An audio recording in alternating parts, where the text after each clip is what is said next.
자, 그러면 지금부터 예정된 증인신문 절차. 재판장님, 예. 네, 윤곽근 변호사. 예, 윤곽근 변호사. 중계와 관련해서 의견을 말씀드리겠습니다. 예. 지금 중계는 특검 측의 중계 신청에 따라서 재판장님께서 결정하셔서 재판 개시 전까지 허가하신 걸로 알고 있습니다.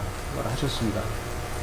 먼저 특검 쪽에 좀 묻겠습니다. 이 중계가 그동안 특검 쪽에서는 신속한 재판을 계속 강조하고 요구를 했었습니다. 이 중계가 신속한 재판과 관계가 있는 것인지, 어떤 실체적 진실 발견과 관계가 있는 것인지 이 부분이 좀 명확했으면 좋겠고요. 다만 지금까지 진행된 상황으로 보면 이 건 중계는 그동안의 어떤 핵심 증인이 아닌 밑에 지역적인 증인들의 증인 신문을 통해서 여러 가지 이 재판을 진행했지만 그동안 검증되거나 사실이 확인되지 않은 부분들을 가지고 재판이 여론몰이 쪽으로 갔었습니다. 그래서 이제 재판이 불리하게 진행이 되자 다시 한번 증인들의 검증되거나 확인되지 않은 증인들의 증언을 중개함으로써 다시 여론몰이를 하려고 하는 것이 아닌가 하는 의심을 강하게 가지고 있습니다. 그리고 재판님께도 말씀을 드리겠습니다. 저희들이 위헌 심판 제청 신청을 하면서 이 중개 조항에 대한 부분을 분명히 위헌 심판 제청을 했습니다. 이 부분에 대한 결정이 이루어지지 않은 상태에서 중개가 결정된 것으로 알고 있습니다만, 이 위헌 심판 제청 신청 부분에 대해서도 조속히 결정을 하셔서 이 부분과 중개가 이 법 조항이 서로 충돌되지 않도록 좀 조치를 해 주십사고 말씀을 드리겠습니다.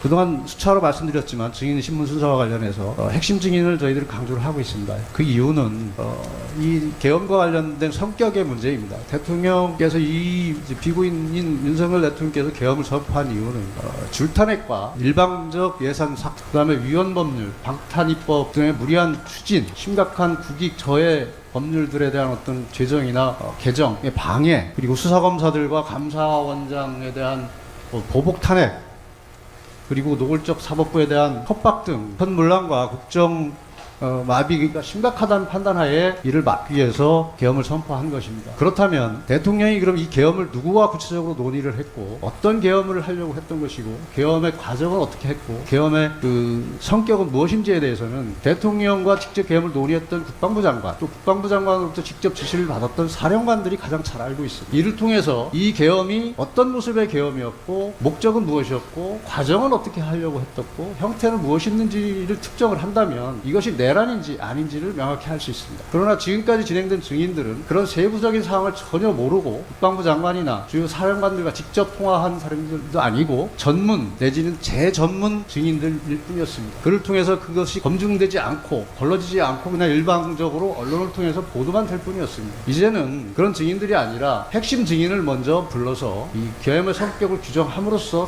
실체적 관계를 명확히 빨리 함으로써 이 재판을 신속히 종결할 수 있다고 생각합니다. 재판장님께서 재판 일정을 말씀해 주셨습니다. 12월까지 마무리 짓겠다고 하셨는데 지금 진행되는 절차대로 간다면 이게 가능할까 저는 심히 우려스럽습니다. 따라서 재판장님께서 이 부분에 대해서도 핵심 증인들의 증인 신문을 조속히 진행할 수 있도록 조치해 주실 것을 말씀을 드리겠습니다. 그리고 마지막으로 현재 위헌적인 그 개정 특검법의 시행을 앞두고 있습니다. 향후 이 위헌적인 개정 특검법 에 따라서 재판이 진행된다면 이건 너무나 위헌이 명백하기 때문에 저희 변호인단에서도 특단의 결정을 판단을 할 수밖에 없다는 것을 말씀을 드리겠습니다. 이 지금까지 말씀드린 바와 같이 이 재판이 정말 국민적 관심이 많고 중요 사건이라고 한다면 첫째는 빨리 실체적 진실을 밝혀서 유죄면 유죄, 무죄면 무죄의 결단을 내려야 될 것이고, 그리고 지금 대한민국은 국론 분열이 심각하게 이루어지고 있습니다. 그리고 신속한 재판을 또 저희들은 정말 필요하다고 생각을 하고 있습니다. 그래서 실체적 진실 발견과 조속한 재판 마무리를 위해서는 지금까지 말씀드린 것을 좀 참조해서 고려해 주십사고 다시 말씀드리겠습니다.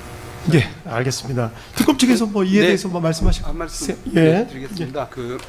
먼저 이 재판의 중계가 그 실체적 진실 발견에 도움이 되는지 이런 말씀들을 하시고 하지만, 일단 재판의 중계는 국민의 알 권리 보장 차원에서 이것이 특검법에 도입이 된 부분이 있고, 이것이 엄격한 어떤 그 심사를 통해서 재판의 중계가 이루어지고 있는 상황입니다. 그리고 이것이 신속하고 실체적인 진실 발견에 도움이 되는 측면이 분명히 있고, 그리고 변호인 측에서 말씀하시는 특검법이 위헌이라는 것은 변호인 측의 일방적인 주장입니다. 특검법이 여러 권력 분립 원칙이나 이런 말씀들을 하시지만 그 부분에 대해서는 그 예전에 다른 특검법에 대해서도 그것이 합헌이라는 그런 결정들도 있었고 했기 때문에 그것은 그 변호인 측의 일방적인 주장이라고 그렇게 생각을 합니다. 그리고 그 증인과 관련해서 지금까지 지역적 증인을 저희가 계속 했고, 마치 그 증인 신문의 과정이 결국 우리에게 불리하게 되니까 이제 와서 중계 방송을 한다라는 취지로 말씀을 하시지만, 그거는 그 지금까지의 증인들이 지역적 증인이 아니었으면 이 재판을 실제 경험해본 모든 사람들은 다 알 수 있습니다.